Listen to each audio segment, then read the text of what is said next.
Hello. Today I'll tell you some of my sketchbook secrets. Really, they're actually not secret, it's just things that I picked up over the years. Yeah, just let's get started with a little overview. I'll probably start with some more technical tips and then with some more aesthetical tips. That's probably gonna be the second part, but the practical tips are probably gonna be way quicker. And I'll show you all that based on my 3 sketchbooks, the one I'm currently working on, the last 2 I filled. So yeah, I have a few examples for everything. So the first tip is to use paper to cover up stuff, like when it bled through. Like on this page, this is a different piece of paper. When you look at it closely, you can see it. Or here I used sticky notes. Sticky notes. And of course, if you have like excess paint, you can also use that. This is marker. And I'll insert some more examples of these books, and if you have excess paint, you can also use it to put it into backgrounds of drawings to just add a little bit of spice, I don't know, and the paint doesn't go to waste. So it's a 2-in-1. I especially like doing the paper and the paint thing because I like using both sides of the sketchbook, both the pages. You know what I mean. Another thing that I kind of fell out of the habit of is like annotating things. Like here I drew my character with a big braid, and then I noted down that I don't like drawing him with a big braid because other hairstyles suit him better, so later on I'll remember. It's also when you know, like here I drew the eyes way too far apart, so I annotated it with this little emoji thingy.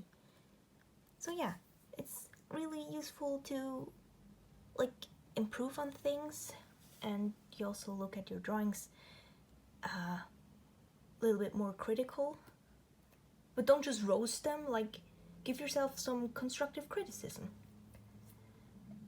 Yeah, and like in the future, like when you look back on it, you know that you knew that it was not the best drawing you ever made. Yeah.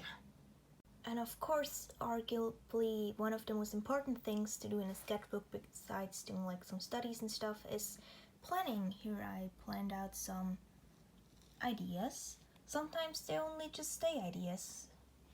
And here we have some character ideas, world building stuff, you know, so you will always remember. I feel like some people think sketchbooks are only for drawing and not for writing.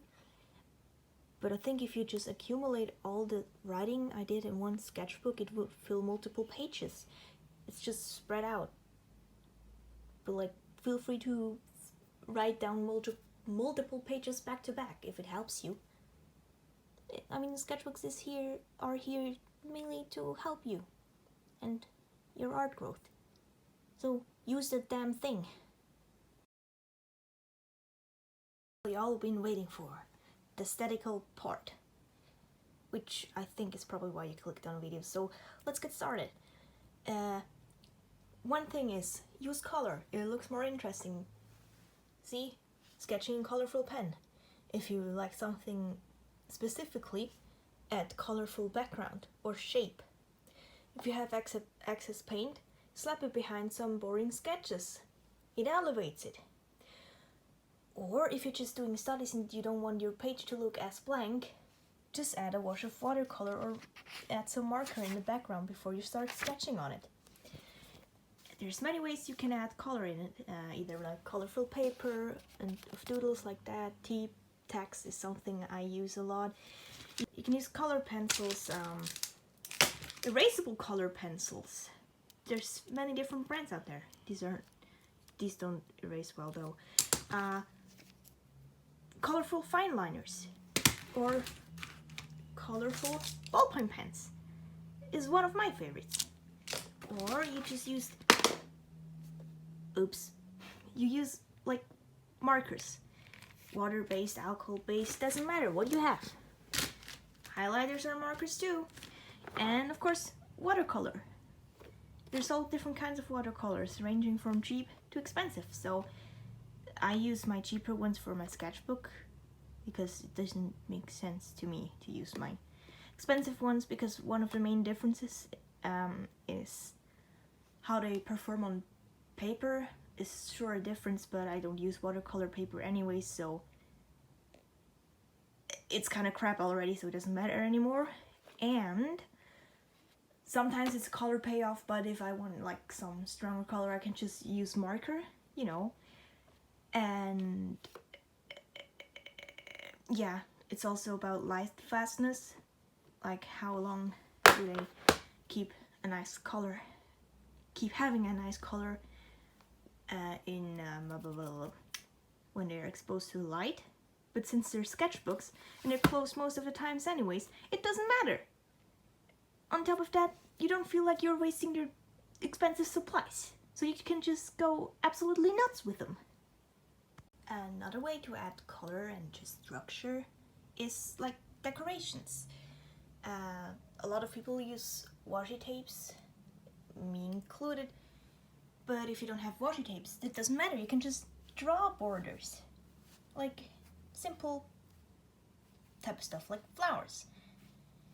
And another idea is I like to doodle and do warm-ups on like little snippets of papers from little projects that I made that I just didn't want to throw away, but I cannot really draw anything bigger on it. So I just put them aside in my little box of doodles, and whenever I have like an empty space that I don't know what to put in, I just stick them in if the color suits it, or I just stick it in and add like colors that match somewhere else.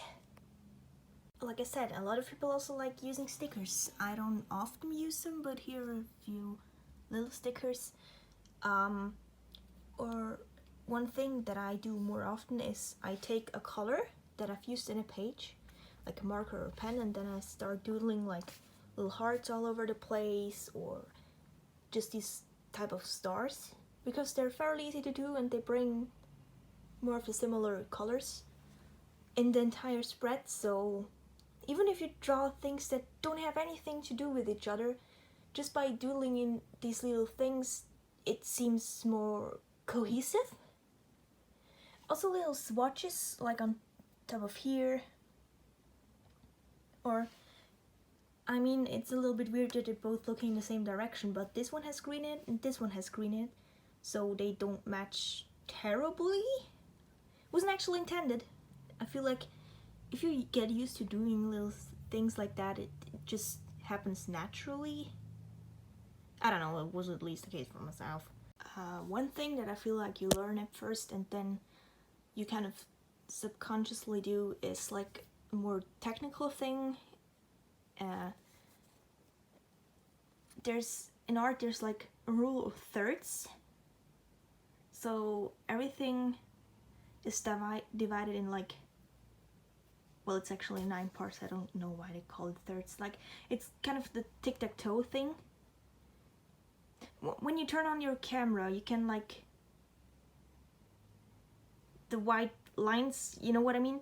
And anything that's on them, like if you imagine them being here, is where you look at first, or like you just put something into the center. Or another thing is having 3 different sizes, one big one, a medium one, and small one. Big, medium, small. It's also kind of like a compositional rule. Like here's another example of the big, medium, small. That was, you know, that wasn't actually on purpose, it just happened. Here we have the small doodles again, so yeah. And there's also things that kind of just, when you go with the flow, like at first I stuck this doodle in and then I started doing some fabric studies, and I just automatically shaped them to go around it, and it kind of looks neat, you know. Same with this ones. These, they were just kind of like, not exactly figure studies, you know, but I just started doing them, and then I noticed they kind of had a diagonal composition, and then there were like weird empty spaces here, so I just fill them up. Yeah. You know, it's actually not even that much thought I put into it. Most of it just happens. Might sound complicated, but most of it just happens. Onto the fact that when you kind of sketch in colors, even if you like line it and color it, I really like kind of seeing some residue. Like, it's not as dark as when you sketch it, since you went over it with watercolors, but it's still kind of there. I don't know, I feel like it just adds some spice. One thing I personally like too is when you have something that's like a little bit more finished next to like some planning stuff. I don't know, it's just, it's not, it kind of breaks up the flow of just planning or just finished stuff. So see, this is also very scribbly again, and then we have something more finished. I gave up on this, and then more scribbly stuff. Like, I don't know what it is, it's just less repetitive. Because if I look through a sketchbook where everything is just finished, I'm like, okay, you're good at finishing stuff. But like, where the hell do you plan? How do you make decisions? But if there's like only sketchy stuff, just for me personally, I kind of lose interest at looking at it after a while. So like every 5 pages sprinkling kind of something a little bit more finished. Like, it doesn't have to be, I don't know what. Like, even this is just doodles that I slapped some watercolor over. But it leaves the impression of something more finished, but it wasn't much work.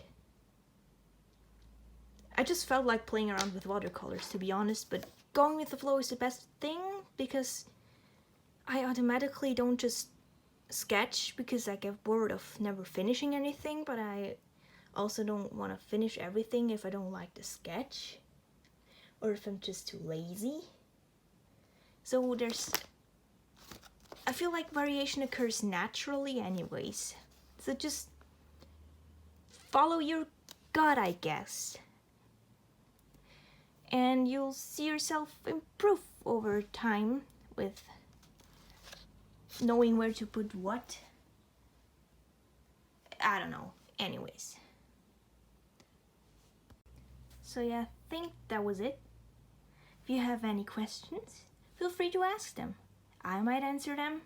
If I don't know anything about it, somebody else might answer it. I don't know. If you have other tips and ideas, feel free to share them. I'd love to know them personally, and I'm sure a lot of other people would too. I usually post on Mondays, sometimes on Tuesdays if I don't get it done by time. But yeah, subscribe for weekly, mostly art related content, I guess. So yeah, bye!